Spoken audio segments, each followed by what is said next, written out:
Good luck. If It Bleeds is a collection of four of Stephen King's short stories. They range from 80 to 150 pages. Each of the stories feels incredibly unique and is worth reading. The author, Stephen King, is an American living in Bangor, Maine, with his wife Tabitha King, who is also a novelist. He specializes in horror and fantasy stories. The first story is called Mr. Harrigan's Phone. It details the relationship of a teenage boy with an old man who was a billionaire. After the boy wins the lottery for $8,000 and buys himself and the old man a phone, they build a stronger relationship by learning more about the phone's features and adding each other on their contacts. Soon the man died, and the boy realized whatever he messaged to the man's old account came true.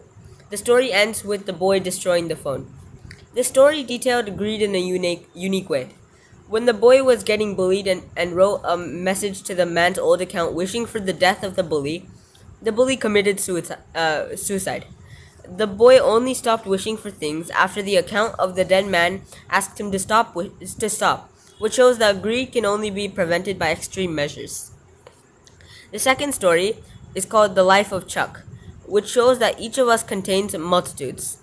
Chuck was a businessman in his daily life, but surprisingly, he was also an extremely talented dancer. The story goes on to describe pure joy in a way that I have seen no other story do. Classic Stephen King fashion. The third story is called Holly and is about an investigator looking into a case about a shape shifting extraterrestrial, killing people and bombing schools. Holly had to work to eliminate the extraterrestrial, which he did. This story is just another sci fi without an incredibly high page count, just a manageable amount of 150. It describes the value to society that bravery and sacrifice can serve. Holly had to put herself in danger while simultaneously trying to keep her friends out of the conflict. Overall, it was written cleverly and had a sweet ending. The fourth and final story is called Rat and is about a struggling author. He decided to strand himself in a cabin in the woods to focus and successfully write a story without going insane, like he had done before.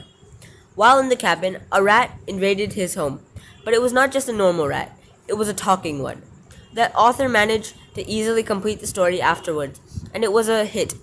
The rat ended with the rat telling the author how he knew that the rat had written the story and owed him. Rat is a simple story, but it incorporated self-doubt, which is uncommon among most fantasy stories.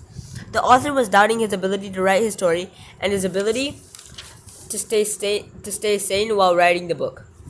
This story is simple and refreshing, which offers a comfortable reading experience. Each one of these stories is a new take on modern literature, making If It Bleeds worth reading if you want something different from boring old fantasy. Congratulations, Soham. Thank you.